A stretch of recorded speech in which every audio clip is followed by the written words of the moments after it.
బాలీవుడ్ నటులు సంజయ్ దత్, మౌనీ రాయ్ నటించిన the భూత్ని cinema థియేటర్లలో విడుదలై మిశ్రమ స్పందనను అందుకుంది.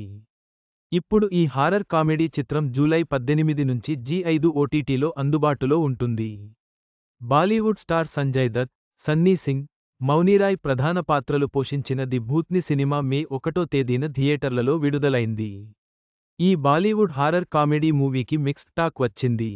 దీంతో అనుకున్న రేంజ్లో కలెక్షన్లను రాబట్టలేకపోయింది. ఈ చిత్రానికి స్టార్ యాక్టర్ సంజయ్ దత్ నిర్మాతగానూ వ్యవహరించారు. ఈ ది భూత్ని సినిమా ఇప్పుడు ఓటీటీలోకి వచ్చేందుకు సిద్ధమవుతోంది. స్ట్రీమింగ్ డేట్ వివరాలు బయటికి వచ్చాయి. ది భూత్ని సినిమా డిజిటల్ స్ట్రీమింగ్ హక్కులు జీ5 ఓటీటీ ప్లాట్ఫామ్ వద్ద ఉన్నాయి. జూలై 18వ తేదీన ఈ చిత్రాన్ని జీ5 స్ట్రీమింగ్కు తీసుకురానుందని సమాచారం బయటికి వచ్చింది. దీనిపై అధికారిక ప్రకటన త్వరలోనే వచ్చే ఛాన్స్ ఉంది. ది భూత్ని సినిమా థియేటర్లలో రిలీజైన సుమారు 11 వారాలకు జీ5 ఓటీటీలోకి రానుంది. 8 వారాల తర్వాత తీసుకొద్దామని మేకర్స్ ముందుగా ప్లాన్ చేసుకున్నారు. అయితే ఓటీటీ డీల్ జాప్యం కారణంగా ఆలస్యమైంది. ఎట్టకేలకు జూలై 18న జీ5లో స్ట్రీమింగ్కు అడుగుపెట్టేందుకు ఈ మూవీ రెడీ అయింది.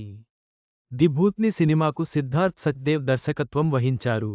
ఓ చెట్టులో దెయ్యం ఉండడం, అది ఓ యువకుడి వెంటపడడం చుట్టూ ఈ మూవీ సాగుతుంది.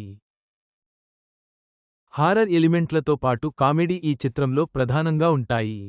సన్నీ సింగ్, మౌనీ రాయ్, సంజయ్ దత్తో పాటు పాలక్ తివారీ, నికుంజ్ లోధియా, ఆసిఫ్ ఖాన్ కీలక పాత్రలు పోషించారు.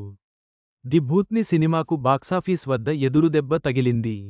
సుమారు 30 కోట్ల రూపాయలు బడ్జెట్తో రూపొందిన ఈ చిత్రం 15 కోట్ల రూపాయలు కలెక్షన్లను కూడా దక్కించుకోలేకపోయింది. డిజాస్టర్గా నిలిచింది. ఈ చిత్రాన్ని సంజయ్ దత్, మాన్యత దత్, దీపక్ ముకుత్, హునార్ కలిసి ప్రొడ్యూస్ చేశారు. తన లవ్ బ్రేకప్ అయిందని శాంతను ఓ చెట్టు కింద కూర్చొని బాధపడుతుంటాడు. అతడి బాధను ఆ చెట్టులో ఉన్న మొహబ్బత్ అనే దెయ్యం విని కరిగిపోతుంది. శాంతనూను ఇష్టపడుతుంది. శాంతనూ నుంచి తనను విడదీసేందుకు ప్రయత్నించే వారిని భయపెడుతూ ఉంటుంది. ఈ క్రమంలో దెయ్యం మొహబ్బత్ బారి నుంచి శాంతనూను కాపాడేందుకు బాబా రంగంలోకి దిగుతాడు. అసలు మొహబ్బత్ గతం ఏంటి?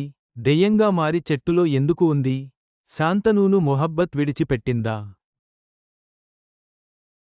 బాబా ఏం చేశాడు అనే విషయాలు ఈ ది భూత్ని సినిమాలో ఉంటాయి.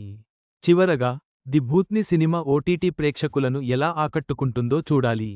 జూలై 18న జీ5లో స్ట్రీమింగ్ ప్రారంభమవుతుంది.